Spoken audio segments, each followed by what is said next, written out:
Well, I don't know.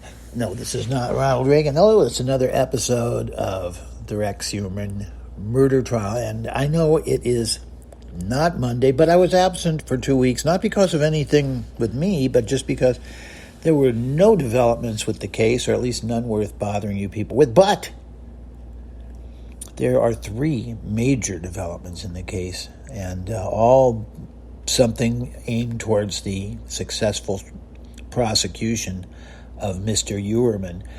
Here we go. Here are the 3 developments that you really should know about, and I don't know if anybody else is going to tell them to you. But, well, one is common knowledge. We knew that they had gotten DNA off of a pizza box, out of the box, and inside was the pizza that he had been eating as he walked down the street. What a pig. And he threw it out into the trash, and they grabbed that pizza box, and that was where they got his sample of the DNA to see if there was any similarity, identity in the DNA that had come out of the crime scenes.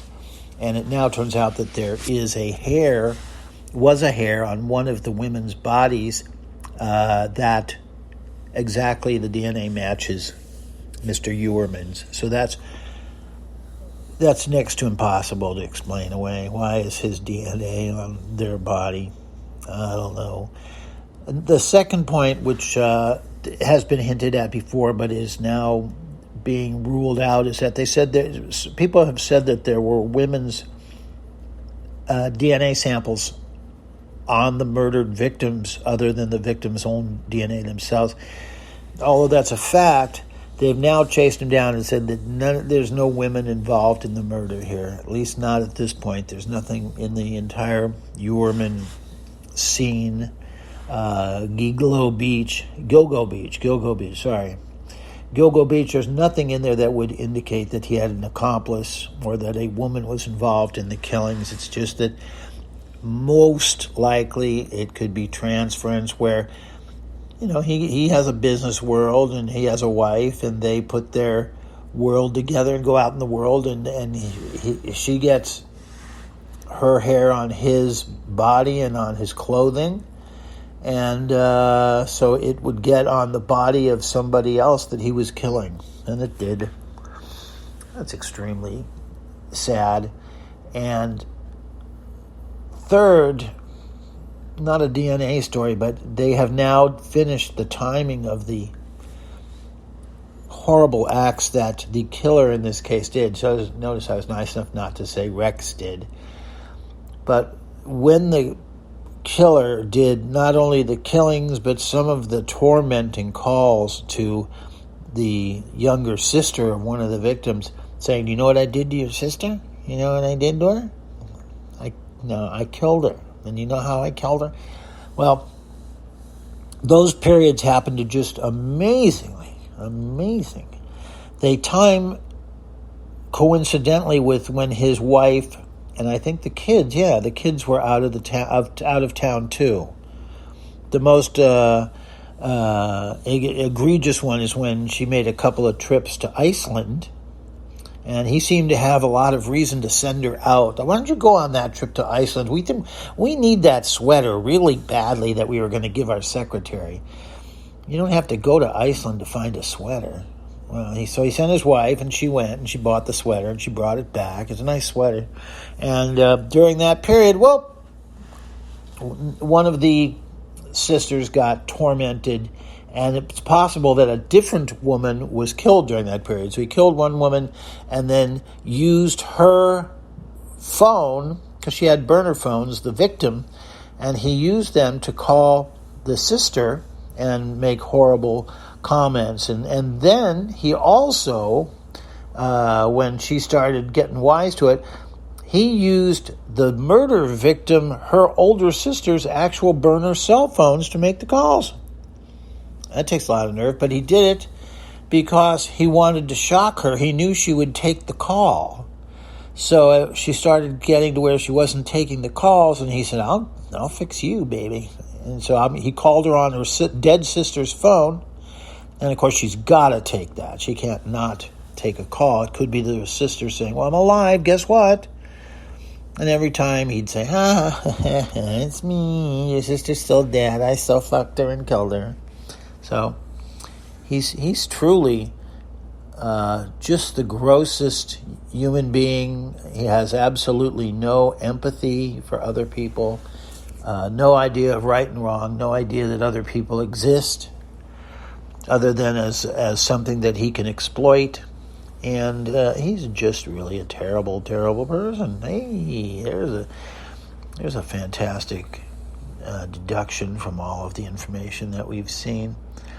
One of the last remaining interesting facts is that, do you remember how when this thing started, they said, and they've been saying this for 10 years, really, well, one of the really interesting things we can't figure out, the first 4 women that we found down there at the beach, all were wrapped in burlap.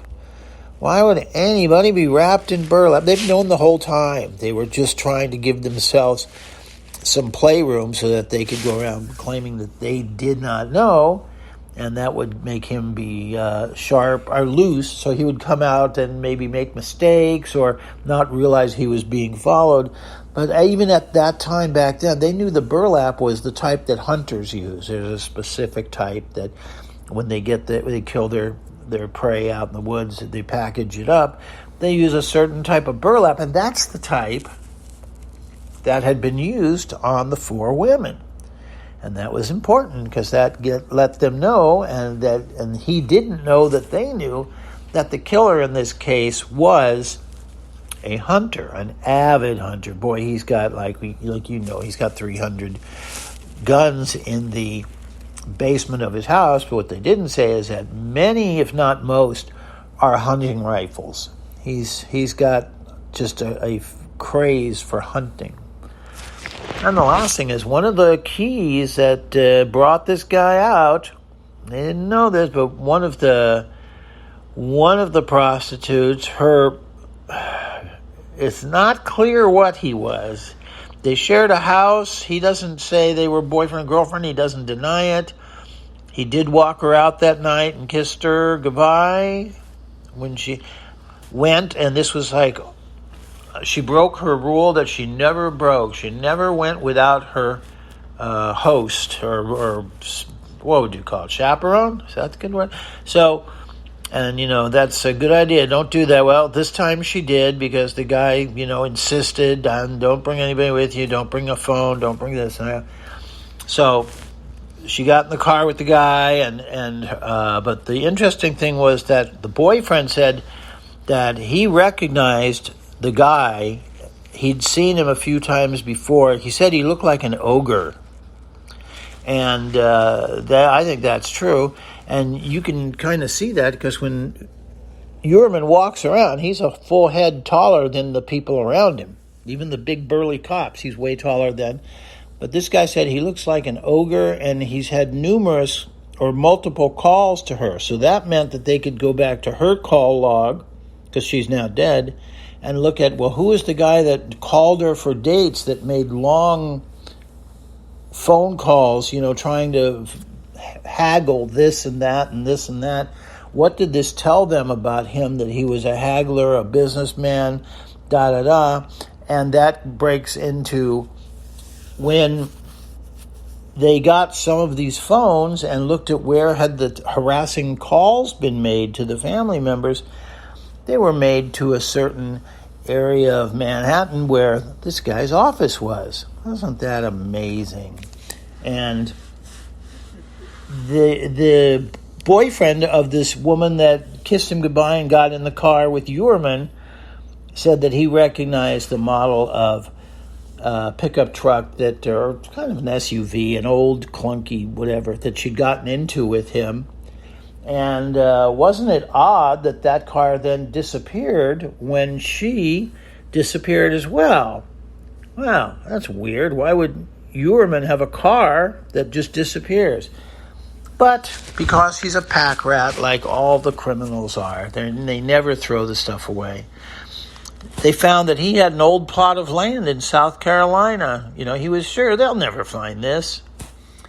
So the cops went out to the plot of land in South Carolina and searched all through the swamps and things there, and they found this truck. Yes, the Chevy First Edition Avalanche 2010, I think.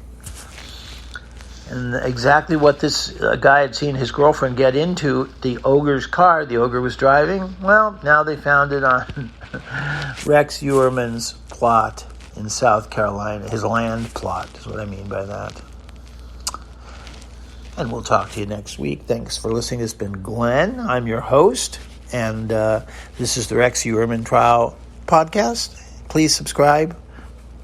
Please ring the bell so that you know when we're going to have our next podcast. I don't weigh you down with requests for money, advertisements, or any of that stuff, or talk about, well, what went this week, what went last week. I just tell you what we got in the way of new facts that you haven't heard elsewhere, and that's it. Have a good one.